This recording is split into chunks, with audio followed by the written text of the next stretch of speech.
I, 22F, am in the wedding party of my friends we will call M25F and Row 25M, who will be getting married in about 2 months.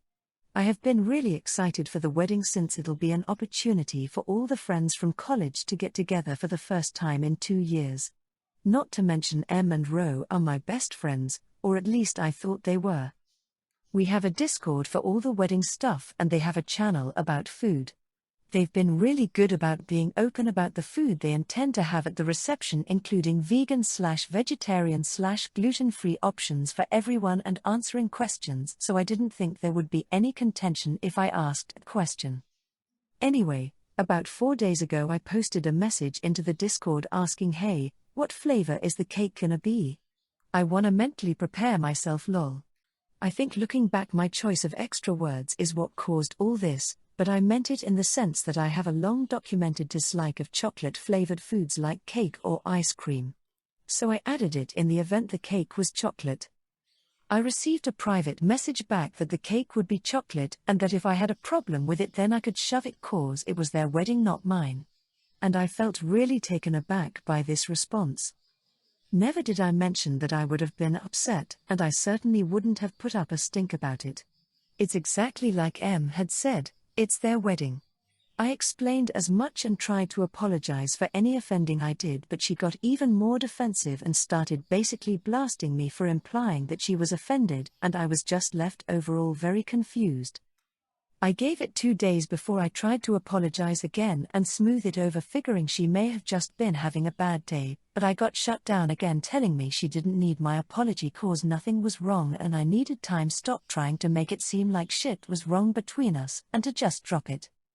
I texted Row to see if I could gauge what was going on since he and I have always had an open dialogue about things like this, but he basically just told me he couldn't talk to me right now and I have to imagine it's cause M told him not to.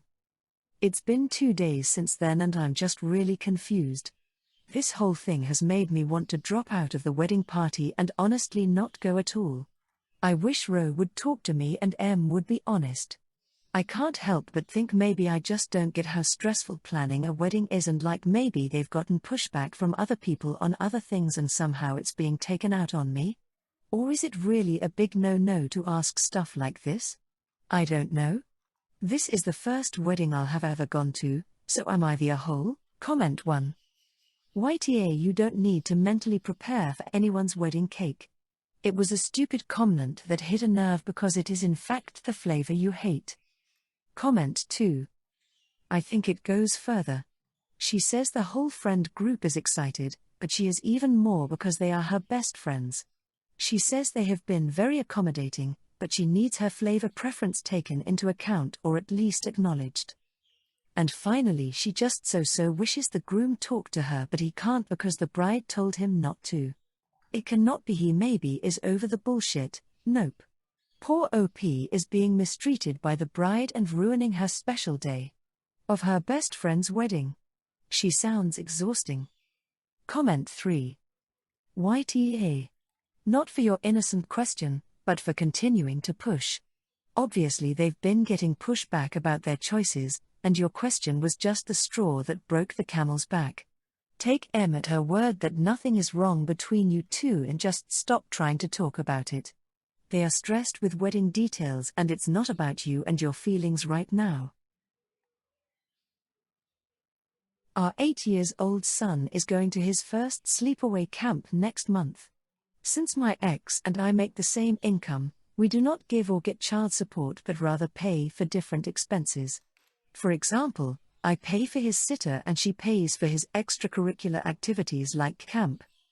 Sleepaway camp was so expensive that they don't even list the cost online. Basically his camp and sports cost more than his sitter, so I agreed reimburse her whatever the difference is between that and childcare. So far it's $150 and I said I'd give it to her today when we see each other at our son's swim lesson. I was on my way home after a short business trip. Obviously my son was at his mom's. I got a call from the sitter. He said my son's mom came home and was wasted. She was passed out on the couch. Our sitter said he didn't feel okay leaving our son with her. Our son hadn't had dinner and Friday is bath night where I scrub him clean. I said obviously I can't do anything as I'm about to fly back home and asked if he could stay and watch my son. He said he couldn't. His place is a bit of a commute. Then I asked if he would be open to taking my son back to his place, getting him fed, giving him a bath and putting him to bed. I'll personally pick my son up and take him to my house. I have him for these 2 weeks anyways. Our sitter said he could do that but asked about getting paid. I said I'll pay you for whatever hours you worked. He said if I paid him in cash instead of a check then he'll do the overnight thing for an extra $150 cash. I agreed. I got back to town at 3 a.m. and picked my son up at 4 a.m. I texted my ex about sitter. I saw her at our son's swim meet and she admitted to drinking too much at her office party and apologized to our sitter. She asked me for the $150 for the summer camp reimbursement. I said I applied it to pay the sitter for taking Ryan overnight since you couldn't do it yourself. She said that wasn't fair and we're not squared. I said actually we are. We both paid the same amounts for childcare and camp. That was the agreement. She said that I promised to reimburse her and it was my decision to have the sitter take Ryan overnight and it's my responsibility to his sitter. I told her to kick rocks. Comment 1. NTA. Man, she has the audacity to still ask for the $150 when she came home wasted to the point that the sitter felt uncomfortable leaving. If I were her I would be mortified and not even dream of asking for the money. She's clearly not thinking about this rationally, she just wants money. You split costs evenly, paying for the emergency sitter being that she was fucking inebriated to the point of not being able to responsibly watch the kid means you guys are settled up. Comment 2. You need to say it to her straight, ideally in writing, like a text. On one of your custody nights you came home so drunk our sitter didn't feel safe leaving our child in your care, causing me to fly home early and pay our sitter $150 to look after our son until I arrived home. That $150 came out of the budget I'd saved to pay you back for the camping trip. I will not reimburse you money and your focus should be regaining your son and my trust. Nah. Comment 3. She should thank her lucky stars that the sitter didn't just call the police and CPS. Does she have any idea how lucky she is to still have some custody? Keep an eye on her. This may be a one-off, or it might be just the first time someone caught this behavior. Maybe have some conversations with your son and ask him if sometimes it's hard to wake mommy up. Does mommy fall asleep on the couch a lot? Don't try to lead him to say any specific thing. Just to try to find out. I, F35, am gluten-free, celiac, and have been for over half my life. My husband, M35, is not. We had 2 friends stopping by for dinner who are also not gluten-free. My husband suggested we get pizza and mentioned to me that one of the friends only eats chicken as far as meat goes, so I should factor that into my order. I said, well, that doesn't really affect me since I wasn't planning on sharing, but noted, I'll see what options they have for her. Husband freaks out at me, because apparently I'm being ungrateful. He asked why I didn't want to share and I said, the gluten-free pizzas are basically personal pizzas, and I regularly eat the whole thing when we order it. I'm supposed to offer half of mine to other people when I can't eat what they are eating? He wouldn't hear me at all and said if I didn't want to share I could pay for my own pizza myself. I don't really care about paying for it myself, but the idea that I'm supposed to give away some of my dinner when I can't eat what other people are eating is stupid to me. It's not like we are ordering every pizza gluten-free. It just doesn't make sense.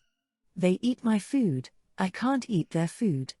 I can understand the principle of offering, but 1 GF pizza from this place is only enough for one person. If we were getting multiple GF ones I'd absolutely share, but they got 2 larges for the 3 of them.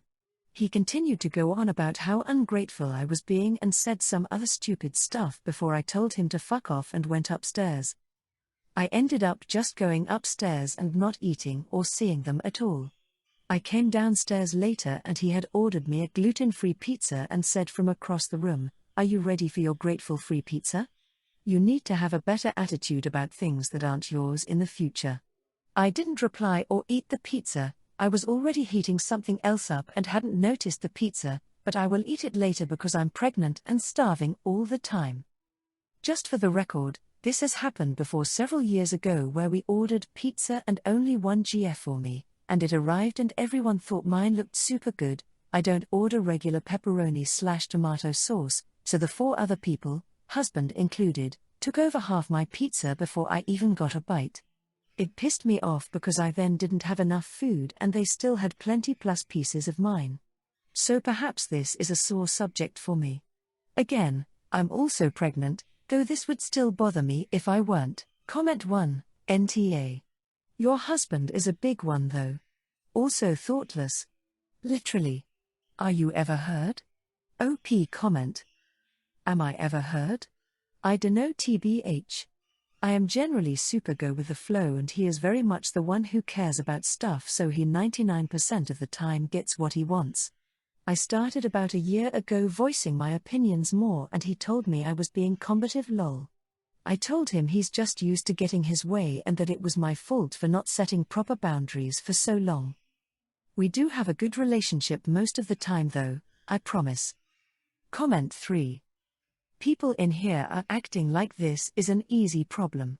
Why are y'all suddenly not believing her when she says her husband is generous mostly and they have a good relationship the majority of the time, but you had no problem automatically believing her original post? It's clear that the dynamic of this relationship is complicated and frankly weird.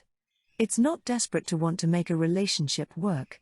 Keep setting boundaries with your husband because you need to establish a precedent in which your opinion is equally valid, or more valid than his. That's what most kind men would do, especially understanding that you live with celiac. I'm sorry that your husband is so dismissive of your views. He is certainly the R for it, but it can change. However, that means your behavior must change in order to make that happen. Set the precedent somehow. I am 46F, greatly enjoy cooking and baking. I've always told my kids if they had a small wedding I'd be happy to provide the food as a wedding gift. My daughter Leslie is getting married soon.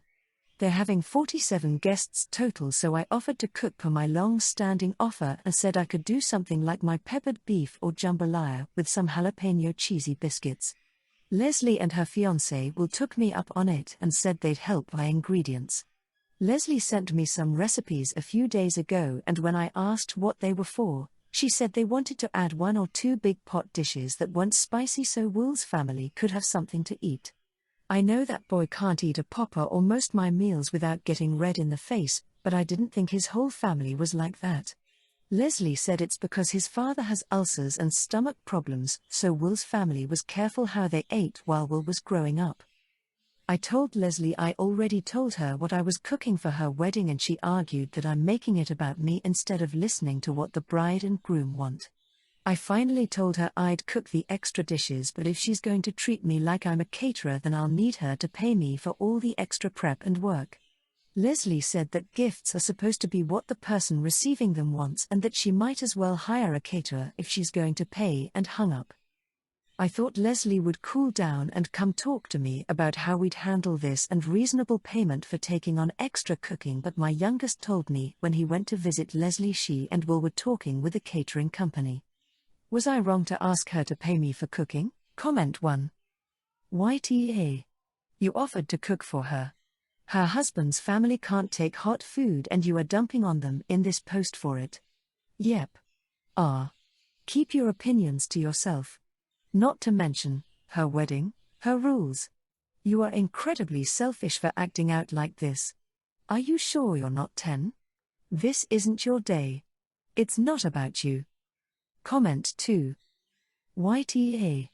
You knew going into it that Will can't handle heat, so not only were you not considering that guests might be able to eat spicy food, you were just going to prepare food for his wedding that he would be unable to eat? That's wild. If you had wanted to make spicy dishes, you should have been prepared to make mild versions or alternatives. To then backtrack your offer to gift them the food is messed up. Comment 3. YTA. It is nice of you to offer to cook and cater, but clearly your meal is not acceptable for all the guests. If you can't cater or provide what is needed in the wedding, then you should not have offered. It is not uncommon that parents give thousands of dollars for their kids' weddings, and it appears you are upset that you will have to work a bit harder for a day or two. Asking for payment for a service in your child's wedding is very low class in my opinion. I, 35F, am 30 weeks pregnant. My husband Emmett, 39M, was a widower when I met him and he had 2 kids with his wife. They are Emrys, 10M, and Emerson, 8F. His late wife was named Ember and she loved the M aesthetic so that all their names would start with M. Emmett and I have began discussing names. None of the names on my list start with M. My Sil Mallory was visiting today and she said that my daughter may grow up feeling singled out and not connected to her siblings if they don't share the M aesthetic. I told her that Emmett and I are going to make a list of 5 names we love and will let Emrys and Emerson choose the name together. In all honesty, I am a bit uncomfortable continuing his late wife's obsession with the aesthetic, so I think my idea is a lovely way for the kids to have a name connections without choosing one with M. Mallory told Emmett that we should name our daughter Emily, which is a name he adores. She kept pushing for me to approve until she hit a nerve and I told her that I am giving birth to my baby, not Embers, and I want to choose a name that I love and not an aesthetic that she loved. Emmett got quiet, put his head down, and left the room. Mallory told me that I shouldn't have said that and that I'm a major for saying what I said. I told her that she should have ended the conversation the first time I tried to shut it down. I talked to Emmett and he told me to forget it and to choose whatever name I like. He hasn't shown any interest in continuing our discussions about names.